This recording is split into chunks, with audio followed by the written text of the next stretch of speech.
Assalamualaikum warahmatullahi wabarakatuh. Waalaikumsalam warahmatullahi wabarakatuh. Selamat pagi anak-anak. Pagi Pak Guru. Bagaimana kabarnya? Baik Pak. Oke, sebelumnya Bapak akan mengabsen dulu ya. Abdul, Hadir. Dani, Hadir Pak. Rosihan. Sakit Pak, itu suaranya di situ. Oh iya ini baru kelihatan. Siana. Hadir. Oh, berarti yang sakit Rosihan ya. Baik. Sebelumnya di sini Bapak akan menerangkan materi tentang tanda-tanda bukti-bukti kerasulan Nabi Muhammad SAW. Anak-anak pada tahu siapa itu Nabi Muhammad? Enggak Pak. Ya Allah. Nabi Muhammad itu nabi yang diutus oleh Allah Subhanahu wa taala untuk menjadi pemimpin umat-umat Islam di Indonesia maupun di dunia. Oh gitu nih Pak. Di sini Bapak akan sedikit ada cerita. Yang pertama, peristiwa yang mengiringi malam kelahiran Nabi Muhammad SAW. Yang pertama, peristiwa yang mengiringi malam kelahiran Nabi Muhammad SAW. Kesaksian pedagang Yahudi Makkah dan Yahudi penduduk Yasrib. Ada seorang pedagang Yahudi yang tinggal di Makkah pada malam kelahiran Rasulullah. Dia bertanya pada kanjeng Nabi di perkumpulan orang-orang Quraisy, apakah ada anak yang lahir di antara kalian malam ini? Mereka menjawab, kami tidak tahu. Seorang yang berkumpulan itu tidak tahu bahwa kanjeng Nabi Muhammad itu lahir. Si Yahudi menjelaskan, pada malam ini lahir Nabi Muhammad, Nabi terakhir umat ini, Ahmad, yang terpuji. Kalau kalian salah, berarti dia lahir di Palestina, di antara dua pendakinya ada tahi lalat hitam kekuningan. Yang kedua, peristiwa di Persia. Di malam kelahiran Rasulullah SAW, istana Kisra hancur, 14 berandanya runtuh. Api Persia yang tidak pernah padam selama 1000 tahun menjadi padam. Danau sawah menyurut. Yang kedua, masa kanak-kanak Nabi Muhammad SAW. Walaupun masih kanak-kanak, Nabi Muhammad SAW kecil telah memiliki tanda-tanda bahwa beliau adalah calon Nabi dan Rasul. Walaupun Nabi Muhammad baru lahir, anak-anak ini, Nabi Muhammad itu sudah memiliki tanda-tanda bahwa akan menjadi Nabi dan Rasul Allah Subhanahu wa taala. Pada masa kanak-kanak, Nabi Muhammad telah menunjukkan tanda-tanda kenabiannya. Ia sangat berbeda dengan anak-anak yang lainnya. Ketika berusia 5 bulan, Nabi Muhammad sudah bisa berjalan. Bayangkan, baru 5 bulan sudah bisa berjalan anak-anak. Kalian berjalan berapa tahun?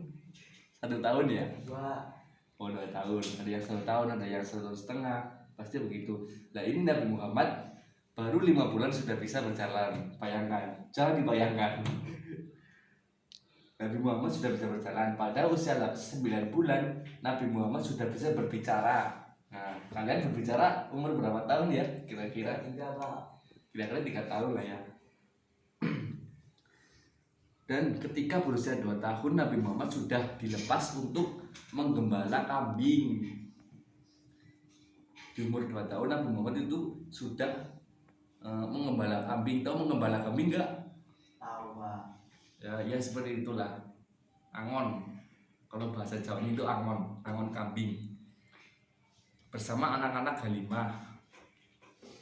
Pada suatu hari ketika beliau sedang bermain bersama anak-anak lain, Nabi Muhammad SAW didatangi malaikat Jibril.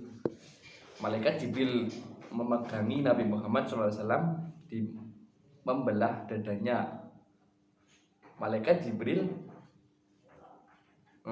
mengeluarkan jantung Nabi Muhammad SAW dan menyingkirkan sebuah gumpalan seraya menyatakan, inilah bagian dirimu yang dikuasai setan. Malaikat Jibril kemudian memandikan Nabi Muhammad SAW dalam baskom dari emas dengan air dari sumur Zam-Zam yang suci di dekat Ka'bah. Anak-anak tahu apa itu air Zam-Zam?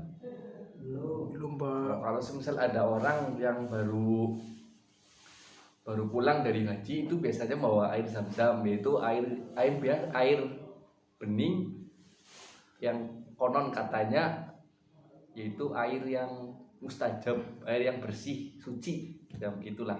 Kalau musim kemarau airnya gimana Pak? Oh, kalau itu belum tahu Bapak, soalnya belum kaji sih anak-anak, mohon maaf ya.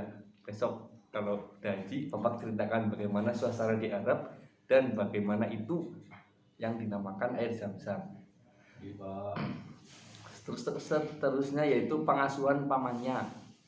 Menurut adat kebiasaan, jika bertambah jiwa tentulah bertambah pula beban dan biaya hidup. Bagi Abu Thalib halnya dari yang lain, bahkan sebaliknya yang terjadi. Jika dia makan bersama Nabi Muhammad, maka makanan yang sedikit itu menjadi berat, cukup dan kenyang. Tetapi jika makan tak bersama Nabi Muhammad, maka makanan itu kurang dirasakannya. Yes, ibaratkan kalau semisal kita makan, kita membaca doa terlebih dahulu, katanya dibantu dengan setan seperti itu. Nah ini sebaliknya, kalau paman Nabi Muhammad yaitu Abu Thalib kalau makan tidak bersama Nabi Muhammad serasa berkurang, ingin tambah terus. Dan kalau semisal makan bersama Nabi Muhammad pasti walaupun sedikit pasti kenyang. Berikutnya, awan menaungi perjalanannya.